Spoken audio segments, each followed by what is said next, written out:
Hello everybody, welcome back to the Sunday league Pandit channel. आज भाई हम लोग obviously was not a best night yesterday, लेकिन फिर भी हमने सोचा यार, क्योंकि अगर आप हाईज में अपनी टीम को बैक कर रहे हैं, रिव्यू बना रहे हैं, प्रीव्यू बना रहे हैं, तो लोज में भी बैक करेंगे, रिव्यू प्रीव्यू बनाएंगे। एक्सपेक्टेड है इसमें इस रिव्यू में बहुत ज़्यादा तारीफ नहीं होगी एफसी गोवा की, लेकिन स्टिल जो सही रिव्यू है वो हम आपको देंगे। तो अच्छे, लेट्स गेट स्टार्टेड।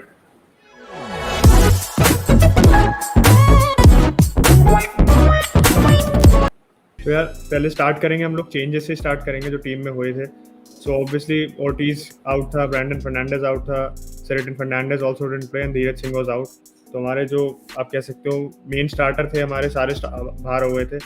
एंड सबसे ज़्यादा कमी किसकी खेली थी वो आप लोगों को भी पता है, जिन लोगों ने वॉच लॉन्ग में ज्वाइन करा था हम लोगों को, तो उनको पता है कि obviously somebody like Dheeraj Singh का कितना कमी आपको मतलब एहसास हुआ कि कितना अच्छा कीपर है वो, you know, for his age and for his role in the team.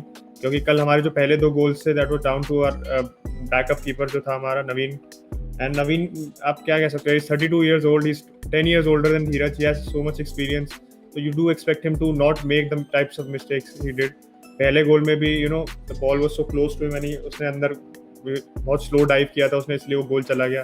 दूसरे में बहुत अननेसेसरी था, okay we understand back pass था, he couldn't you know handle the ball, but आप पहले क्लियर कर सकते थे इंस्टेड ऑफ, यू नो, बिल्कुल लॉस्ट लग रहा था उसने, फिर टैकल इतनी लेट की, मतलब वो अगर रेफरी अंधा भी होता तो वो दे देता वो, तो इतना ब्लेटेंट वो थी penalty. So I was really disappointed by keeper's performance. And I think वही आप देखो, जब आप मिस्टेक्स इतनी अर्ली ऑन कर देते हो, वो भी मिस्टेक्स भी नहीं, ब्लंडर्स टू बी ऑनेस्ट, तो ब्लंडर्स आपके फिर पूरा टीम का मोराल बिल्कुल ऐसी तैसी कर देते हैं। And that's what happened for us in the whole match, and we found it very difficult कि हम रिकवर कर पाए उस लॉस ऑफ कॉन्फिडेंस से।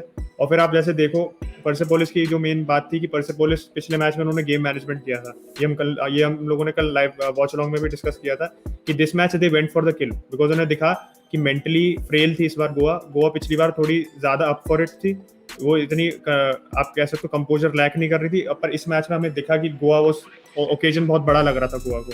आफ्टर कंसीडिंग द 2 goals उन्हें they clearly give up in mentally, कि उन्हें लगा कि नहीं हमारी बस की नहीं है, ऐसा लग रहा था literally. We are not trying to belittle our team, but ऐसा जेन्युइनली लग रहा था। So what do you feel Utkarsh? Yeah definitely यार, क्योंकि जब लाइनअप आया था तो ऑब्वियसली मैंने वॉच लॉन्ग में बोला था भाई धीरज सिंह नहीं खेल रहा क्या। तो जब लाइनअप आया था तो मैंने सबसे पहले लाइनअप आया, मैंने वो अपना फोन खोलता हूँ, मैं लाइनअप देखता हूँ, तो सबसे पहले मेरी नजर ये थी कि इवान गोंजालेस खेल रहा है कि नहीं खेल रहा है, क्योंकि ऑब्वियसली अगर इवान गोंजालेस नहीं होगा तो हमारे पास कोई इस लेवल का प्लेयर नहीं है उसको बदलने के लिए। तो मैंने देखा इवान गोंजालेस खेल रहा है, राइट बैक सेरेटन फर्नांडिस द्वारा डिक्यूनिया खेल रहा है, मैंने कहा चलो डिक्यूनिया is also good right back, he can do a job against Persepolis. मैं परसेपोलिस की टीम देखता हूँ, अमीरी नहीं खेल रहा है उनका जो लेफ्ट बैक है, नमाती नहीं खेल रहा है जो राइट बैक है। तो मुझे लगता है कि यार आज हमारे पास कोई चांस हो सकता है इस मैच में, क्योंकि इन्होंने अपनी पूरी फर्स्ट 11 नहीं खिलाई है। और हमारी टीम अच्छी टीम खेल रही है, हमारे पास जो प्लेयर्स हैं, एक दो प्लेयर आप कह सकते हो चॉप एंड चेंज कर सकते थे हम, लेकिन उसके अलावा तो हमारी टीम सही खेल रही थी। और मैंने कीपर पे ध्यान ही नहीं दिया भाई, मुझे लगा कि धीरज सिंह को तो बदल ही नहीं सकते। लेकिन उसके बाद भी भाई फिर जब मैच शुरू होता है तो मैं देखता हूँ धीरज सिंह बेंच पे बैठा हुआ है, मैंने कहा ये क्या हो रहा है। फिर मैं देखा भाई यार नीरज खेल रहा है, मैंने कहा चलो ठीक है देखते हैं, अब तो क्या ही कर सकते हैं, स्टार्ट होने वाला मैच। फिर ऑब्वियसली मैच की कहानी सबको पता ही है यार, कितना डिसअपॉइंटिंग था हमारे लिए, क्योंकि 4 में से 3 गोल अवॉइडेबल थे। जो तीसरा गोल भी हमने खाया था, सॉरी जो चौथा गोल खाया था, क्या नाम है उसका, कमिल कामयाबी नहीं।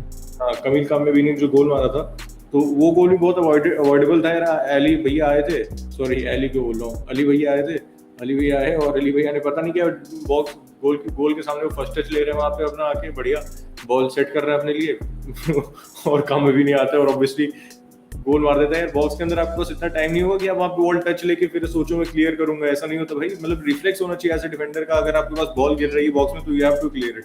तो यहाँ पे वही कह रहा था कि भाई इसलिए मैं काफी परेशान था कि अगर इवान गोंजालेस नहीं खेलेगा तो हमें ऐसी दिक्कतें हो सकती हैं, जो फिर गोंजालेस भाई बाद में इंजर्ड भी हो गए, तो अब पता नहीं अगले मैच में खेलेगा नहीं खेलेगा, बहुत मुश्किल है। लास्ट मैच में इंजरी हो गई थी, इस मैच में ही पुल्ड थ्रू, तो really hats off to him. लेकिन टीम परफॉर्मेंस से थोड़ा डिसअपॉइंटेड हूँ, खासकर जो अपने इंडियन सब कॉन्टिनेंट के प्लेयर हैं उनकी परफॉर्मेंस से थोड़ा सा डिसअपॉइंटेड हुआ यार। अगर आप परसेपोलिस की भी वैसे देखो, परसेपोलिस ने भी ऐसे नहीं चेंजेस नहीं किए थे, परसेपोलिस के भी दोनों फुल बैक चेंज थे, उनका कीपर चेंज था, उनका तीनों मिडफील्डर्स चेंज थे, तो दे हैड 6 चेंजेस, हमारे से ज्यादा चेंजेस थे। बट इसमें क्वालिटी और एक्सपीरियंस का लैक हमारे को पता चल गया, बिकॉज परसेपोलिस हमारे बाकी तीनों टीम्स हैं जो ग्रुप में, उनके कंपैरिजन में देखो तो Persepolis is a team which is predominantly, जिसमें ईरान के प्लेयर्स ही हैं। 2 3+1 रूल उनके पे भी अप्लाई होता है, but they normally use Iranian players, उनके पास फॉरेनर्स नहीं है ज्यादा, एक ही फॉरेनर है उनका, बाकी उनके सारे आप प्लेयर्स देखो, they are core of the team is very same. और एक्सपीरियंस की बात इसमें इसलिए आ जाती है, आप देखो उनका फॉर्मेशन तो they stick with the same formation, they only change the personnel, तो प्लेयर्स को पता है how to have to perform their role. हमने प्रीव्यू में भी कहा था, मैंने कहा था कि Milad Sarlak will come in and he came in and he had a very good performance last night. उसने उसको 91% पास एक्यूरेसी थी उसकी, in general he was all over the midfield and दिख रहा था कि कितना एक्सपीरियंस बंदा है, you know why he is such a crucial player for them, there he is their number 10 in general. Umed Alisha आया था, मोहम्मद शरीफी आया था, मेहदी सरीशिरी आया था, Ali Shojaei and the keeper as well Bozidar Radosevic, he is the foreigner, he is Serbian. तो आप in the सबको क्रोएशियन सॉरी, सो आप इन सबको देखो यार, कोई भी ऐसा लग नहीं रहा था कि you know they haven't played in the team before, या they were not, if you don't know Persepolis की पिछले मैच में 11 तो यू वुड हैव थॉट कि यही इनकी स्टार्टिंग 11। और हमारा इसमें इंडिया अभी जुआन फर्नांडो को थोड़ा सा क्रिटिसिज्म कह सकते हो, only very like not overly criticise but less criticism यही है कि आपने फॉर्मेशन भी चेंज करी थी because we set up with a 4-4-2। उससे पहले हमने पिछले मैच में 4-5-1 खेला था एंड पिछले 2 मैचेस में अल रयान एंड अल वादा के खिलाफ we played a 4-1-4-1। So we clearly saw कि प्लेयर्स को अभी they are not technically sound enough कि वो डिफरेंट सिस्टम्स में सेम परफॉर्मेंस आउटपुट दे सकें, एंड दैट गेम वो हमें कल दिखा था। एडू बेडिया जैसे एक्सपीरियंस प्लेयर की कमी कल खल रही थी पूरी, अब बिकॉज मिडफील्ड हमारा it was getting overrun very easily. Defence तो यार आप देखो कीपर्स की मिस्टेक की वजह से डिफेंस का मोरल डाउन डेफिनेटली होता है, एंड तीसरा गोल जो खाया था हमने एल्कसर ने मारा था, हमारा डिफेंस इतनी आसानी से खुल गया था, ही जस्ट कट इन वंस और पूरा defence look you know completely out of place कि क्या करना समझ ही नहीं है। So I think यार experience was a big factor yesterday. और Persepolis के कुछ fans भी आए थे हमारे उसमें, they were also you know they were very humble in their win as well. They were also making the point that you know कि obviously आप लोग इतने टाइम आप लोग ने खेला नहीं है पहले और ये सब, तो I think that's a big reason हमारा inexperience था, so that's why I feel कि अब एक दिन बाद मुझे इतना गुस्सा नहीं आ रहा, I can sort of accept it more. ये गुस्से की बात नहीं, बस मैं काफी डिसअपॉइंटेड हूँ क्योंकि जो ये कह सकते हो कि अगर वो 4 बेहतरीन गोल मार देते जिसमें हम कुछ नहीं कर पाते थे, आउटप्ले करके हमें गोल मार देते, या कोई स्टनर मार देता, तीसरा से फ्री किक मार दिया, बहुत दूर से शॉट मार दिया, अनस्टॉपेबल, तो मैं कहता hats off to Persepolis, they were the better team, they were the deserved winners.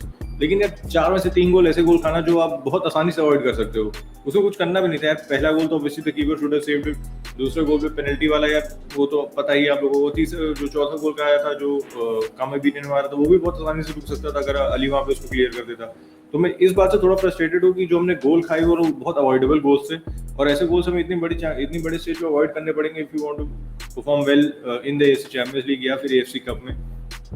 तो यही है यार, मतलब थोड़ा काफी डिसअपॉइंटेड हूँ अपनी टीम से, लेकिन hopefully will come back in the next match. Al Rayyan से मैच है, उसका भी प्रीव्यू बनाएंगे भाई। Al Rayyan is not in the best of form और उनके साथ ऑलरेडी कितना बढ़िया ड्रॉ हमने खेला था, तो हो सकता है उस मैच में एक और पॉजिटिव रिजल्ट आए। वैसे अचिंत, अगर इस मैच में एक सिल्वर लाइनिंग कहनी हो before we conclude this video की, एक सिल्वर लाइनिंग हो हमारे लिए, तो क्या होगी तुम्हारे हिसाब से? आई थिंक सेकंड हाफ में थोड़ा सा हल्का सा आप कह सकते हो हमारा कंसंट्रेशन थोड़ा सा ज़्यादा था, ये नहीं कह सकते कि बिल्कुल we were you know completely change team outfit in the second half, but थोड़ा कीपर हमारा ही made couple of saves. Obviously आप यू नो दैट्स आप हमारे को देख के कहोगे यार ये क्या, this is not something you should be happy about, but यार जिस हिसाब से उसने पहले हाफ में करा था उस हिसाब से ही सॉर्ट ऑफ थोड़ा उसका दिमाग वापस आ गया था, ऐसा लग रहा था। जब हमने कल मजाक ये भी किया था कि यू नो कि उसका ऐसा लग रहा भाई अपना वो ट्रेडमिल पे भाग के आया सेकंड हाफ टाइम पे, और थोड़ा फिट लग रहा था, वो ऐसे रिफ्लेक्सेस पॉइंट काम कर रहे थे उसके। बट उसके अलावा जैसे रदीम तिलांग वगैरह का वर्क रेट अच्छा था, they were supporting on the wing. Romario का भी दे वंट, आप ये नहीं कह सकते उनकी अटैकिंग थ्रेट ज़्यादा थी, बट आप you see the quality of match we played, उसमें work rate was something to be you know happy about, because chances तो फ्यू एंड फार बिटवीन थे। मुर्गावकर को एक ही शॉट मिला था, ईशान पंडित फाइनली एक शॉट मार पाया वो चौथे मैच में, उससे पहले एक शॉट भी नहीं ले पाया था वो। आई थिंक उनका वर्क रेट कुछ फायदे की बात थी। ग्लैन मार्टिन्स आया था सेकंड हाफ में, उसकी परफॉर्मेंस थोड़ी सही लगी मेरे को, you know not looking shaky, थोड़ा सा he was progressing the ball on a few occasions, तो मुझे वो अच्छा लगा। बस यार यही मेरा मतलब I felt that our substitutes made a decent impact except Ali. Obviously Ali की जगह आदिल खान को आना चाहिए था मेरे हिसाब से, because Adil Khan is experienced and centre back उसकी मेन पोजीशन है, so I thought he could have you know booted it instead of making that mistake. और यार अगले मैच में भी अल रयान के खिलाफ अगर इवान गोंजाल्विस फिट नहीं होता है तो आदिल खान को मैं देखना चाहूंगा। और एडू बेडिया पे अगर कोई न्यूज़ चाह रहा होगा तो एडू बेडिया वो कह सकते हो पेन किलर खा के अगर वो खेलना चाहे तो खेल सकता है। हेयरलाइन फ्रैक्चर हुआ उसका उसके नी में, तो पेन किलर्स वगैरह खा के खेल सकता है, लेकिन अगर मैं पर्सनल चॉइस बताऊँ तो मैं चाहूँगा नहीं एडू वीडिया खेले, क्योंकि लॉन्ग टर्म इंजरी हो सकती है इससे, और कंसिडरिंग हमारे 2 मैच बचे हैं और ऐसा नहीं है हम कोई क्वालिफिकेशन के लिए लड़ रहे हैं, इट्स बिटवीन थर्ड और फोर्थ, तो मैं नहीं चाहूँगा एडू वीडिया खेले अपना करियर को रिश्ते भाई। I think with that we can conclude यार, thank you everybody who tuned in this video. Obviously not a best night yesterday, लेकिन वी विल बाउंस बैक, और एफसी गोवा को भाई हाईज और लोस दोनों में सपोर्ट करो। कुछ एक्सपेक्टेड था मैं कि ऐसा हो सकता है एफसी गोवा के साथ, अभी तक हुआ नहीं था, तो सब लोग और थोड़ा दुखी होने का रीजन ज्यादा है, लेकिन भाई अलियान के खिलाफ मैच है उसमें हम कम बैक करेंगे definitely. And do like this video and drop your comments, क्या सोचते हो कल के लॉस के बारे में, क्या गलतियां हुई हमसे और कहाँ पे हम इम्प्रूव कर सकते हैं, और don't forget to subscribe to the video and don't forget to subscribe to the channel भाई। ऑब्वियसली लेटली आप लोग काफी सब्सक्राइब कर रहे हो, तो keep subscribing. Thank you for tuning in, bye bye. Bye bye guys.